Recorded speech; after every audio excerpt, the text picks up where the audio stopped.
एक बुजुर्ग महिला और उसका पति अपने बेटे को पढ़ाने लिखाने के लिए कितनी सारी मुसीबतों का सामना करते हैं। उसे पढ़ा लिखाकर एक बिजनेसमैन बना देते हैं। दोस्तों, उसके बिजनेस को आगे चलाने के लिए वो अपने घर तक को भी बेच देते हैं। लेकिन यहाँ पर एक दिन वो बुजुर्ग व्यक्ति बीमार पड़ जाता है, हॉस्पिटलाइज हो जाता है। यहाँ पर जो बूढ़ी औरत होती है अपने बेटा बहू के पास जाती है। पहले तो सिक्योरिटी गार्ड उन्हें अंदर जाने नहीं देता, लेकिन बूढ़ी औरत वहां पर बैठकर इंतजार करती रहती है। जब वहां पर बेटे और बहू की गाड़ी आती है तो यहां पर बूढ़ी माँ अपने बेटा और बहू के सामने गिड़गिड़ाने लगती है, भीख मांगने लगती है, कहने लगती है कि बेटा आपके पिताजी हॉस्पिटल में हैं, उनकी कुछ मदद कर दीजिए। तो यहाँ पर जो बहू होती है वो बीच में बोल पड़ती है और कहने लगती है कि कल ही तो आपको 2000 रुपये दिए थे, अब रोज़ रोज़ आपको कहाँ से पैसे दें, आप यहाँ से निकल जाओ तो ही आपके लिए भला होगा, नहीं तो धक्के मारकर आपको भगा दिया जाएगा। बेटा होता है वो भी अपनी माँ को रोते गिड़गिड़ाते देख कुछ भी नहीं कहता और अपनी गाड़ी को लेकर वहाँ से चला जाता है। लेकिन यहाँ पर सिक्योरिटी गार्ड को बहुत ज़्यादा दया आती है कि यहाँ पर ये बूढ़ी औरत किस तरह से रो रही होती है, तो सिक्योरिटी गार्ड यहाँ पर कुछ मदद करता है। दोस्तों, उसके बाद इस बुजुर्ग दंपत्ति के जीवन में जो होता है कभी किसी ने कल्पना भी नहीं की थी, और जो बेटा बहू के जीवन में होता है वो भी कभी किसी ने सोचा नहीं था। दोस्तों, अगर आप भी पूरी कहानी के बारे में जानना चाहते हैं तो वीडियो को जरा सा भी स्किप ना करें, लास्ट तक वीडियो को जरूर देखिएगा। नमस्कार, जय हिंद। आप देख रहे हैं APH न्यूज़ राहुल रावत के साथ। तो दोस्तों, आज की जो हकीकत की घटना आपको बताने जा रहा हूं, ये नंद किशोर जी के परिवार की कहानी है। यहाँ पर नंद किशोर जी की पत्नी का नाम होता है कमला देवी और उसके बेटे का नाम मानव होता है। बेटे की बहू होती है, उसका नाम होता है आरती। इनका घर परिवार ठीक तरीके से चल रहा होता है। जो मानव और आरती होते हैं एक बिजनेस करते हैं और बिजनेस के चलते हुए जो इनका घर होता है पैतृक घर, उसे भी बेच दिया जाता है। जो नंद किशोर जी होते हैं वो पेशे से टीचर थे और वो टीचर का काम किया करते थे, लेकिन आज उनकी स्थिति ऐसी हो जाती है कि यहाँ पर उनका घर तो बिक जाता है, वो घर से बेघर हो जाते हैं। और जो नंद किशोर जी होते हैं वो बीमार हो जाते हैं, हॉस्पिटल में चले जाते हैं, सरकारी हॉस्पिटल में एडमिट करा दिया जाता है। लेकिन दवाई गोली कुछ बाहर से लानी पड़ती है, उनके खर्चे के लिए पैसे चाहिए होते हैं।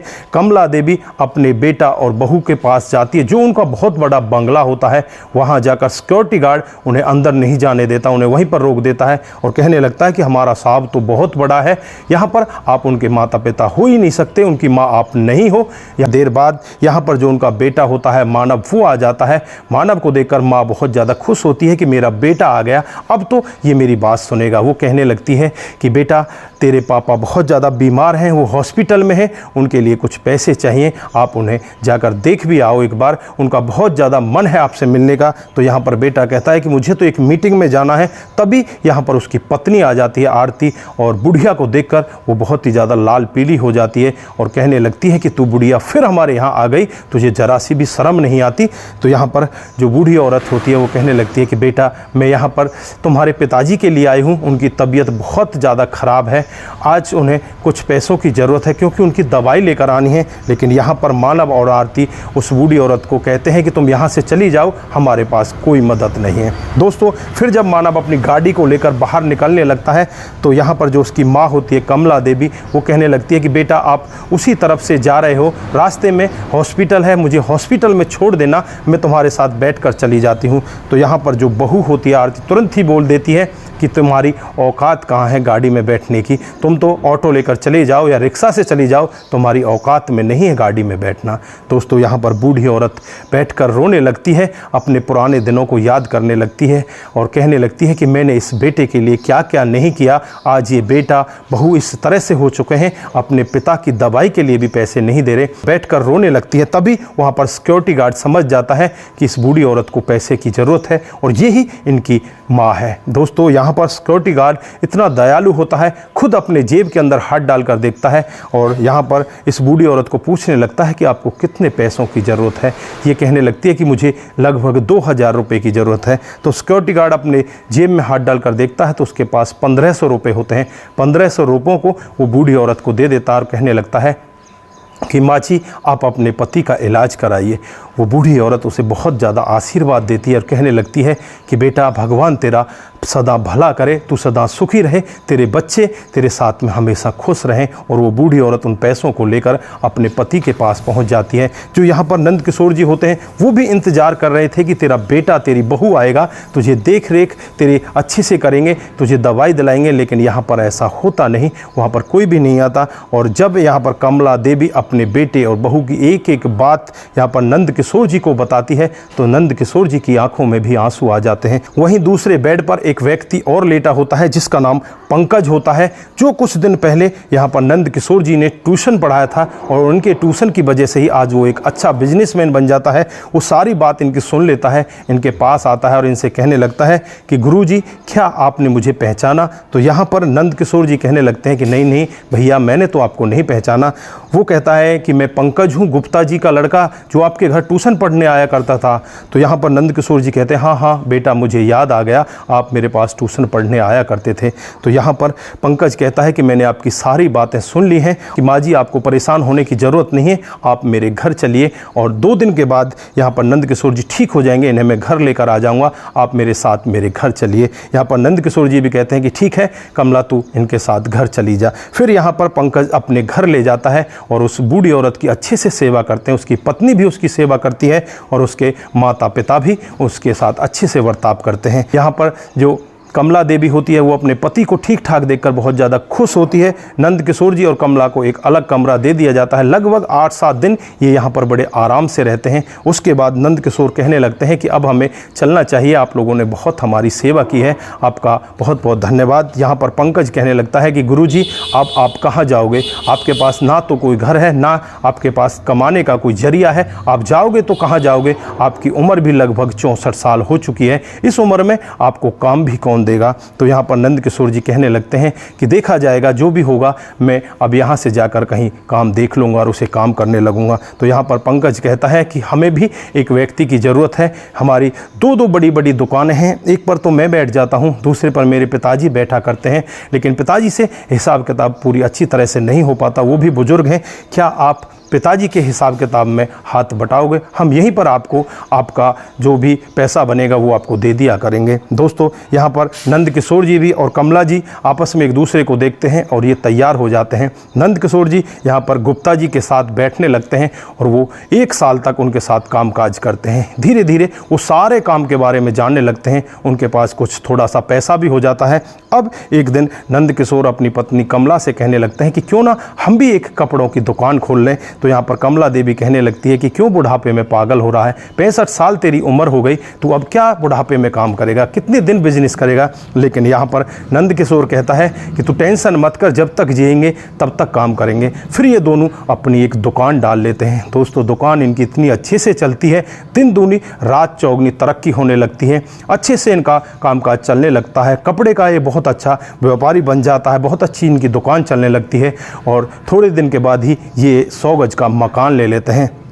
दोस्तों एक दिन नंद किशोर जी बैठे होते हैं और कमला से कहने लगते हैं कि पूरा जीवन तेरा ऐसे ही निकल गया, मैंने आज तक तेरी इच्छा के लिए कोई सामान नहीं खरीदा, आज तू बता तुझे क्या चाहिए, मैं तेरे लिए वही सामान तुझे दिलाऊंगा। तो यहाँ पर कमला देवी कहने लगती है कि मुझे मेरे बेटे बहू की वो बात याद है कि तुम्हारी औकात में गाड़ी नहीं है, तुम गाड़ी में नहीं बैठ सकते, क्या मुझे गाड़ी मिल सकती है? तो नंद किशोर जी कहते हैं कि क्यों नहीं, कल ही मैं तुम्हारे लिए गाड़ी लेकर आता हूँ। दोस्तों फिर अगले दिन नंद किशोर जी एक नई चमचमाती हुई गाड़ी लेकर आ जाते हैं और उस गाड़ी को लेकर मंदिर में पूजा पाठ करने के लिए चले जाते हैं। दोस्तों मंदिर में पूजा पाठ करने के बाद वो भिखारियों को कुछ खाना वहाँ पर बांट रहे होते हैं।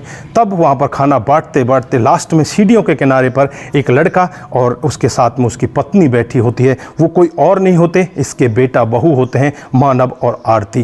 दोस्तों इस तरह से इनके कपड़ों को देखते हैं, चमचमाती हुई गाड़ी को देखते हैं।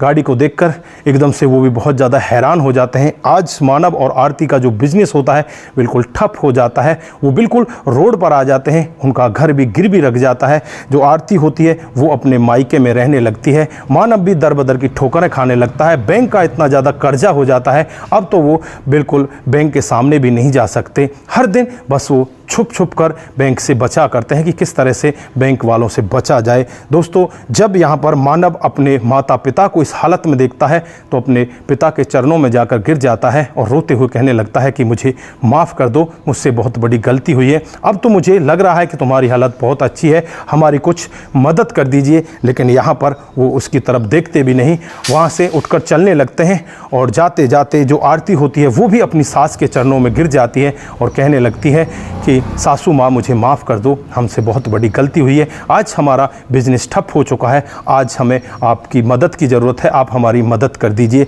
यहाँ पर जो सास होती है उसे वही दिन याद आने लगता है जब वो उनके पैरों में गिरकर गिड़गिड़ा रही थी, अपने पति के लिए भीख मांग रही थी कि मुझे 2000 रुपये दे दो, लेकिन इन्होंने 2000 रुपये भी नहीं दिए थे। और यहाँ पर बहू ने कहा था कि तुम्हारी औकात नहीं है ऐसी गाड़ी में बैठने के लिए। अब यहाँ पर जो नंद किशोर जी होते हैं वो कहने लगते हैं कि कमला अपनी गाड़ी में बैठो और यहाँ से चलो।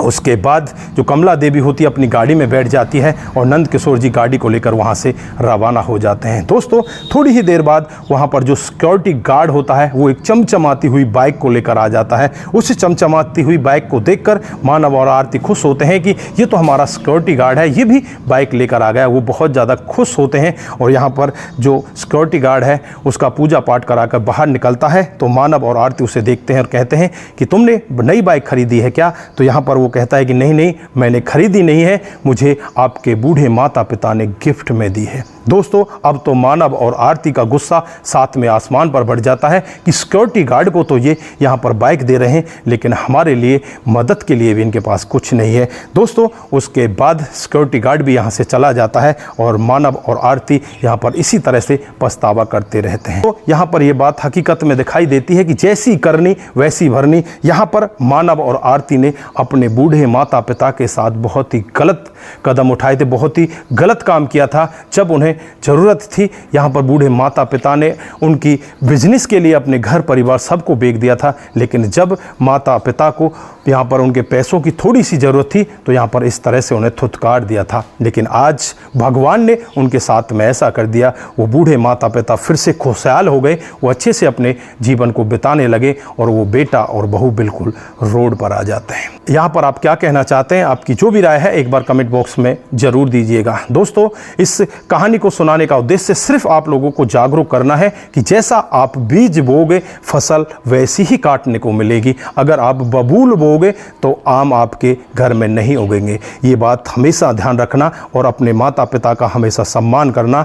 दोस्तों, आप लोगों को अगर हमारी कहानियाँ जरा सी भी प्रभावित करती हैं, जरा सी भी अच्छी लगती हैं तो दोस्तों के साथ ज़रूर शेयर करके जाएँ। दोस्तों, आज के लिए बस इतना ही, फिर मिलते हैं किसी नए मूड के साथ। तब तक के लिए आप अपना ख्याल रखें, अपने परिवार का ख्याल रखें, रिश्तों की अहमियत को जरूर समझें। नमस्कार, जय हिंद,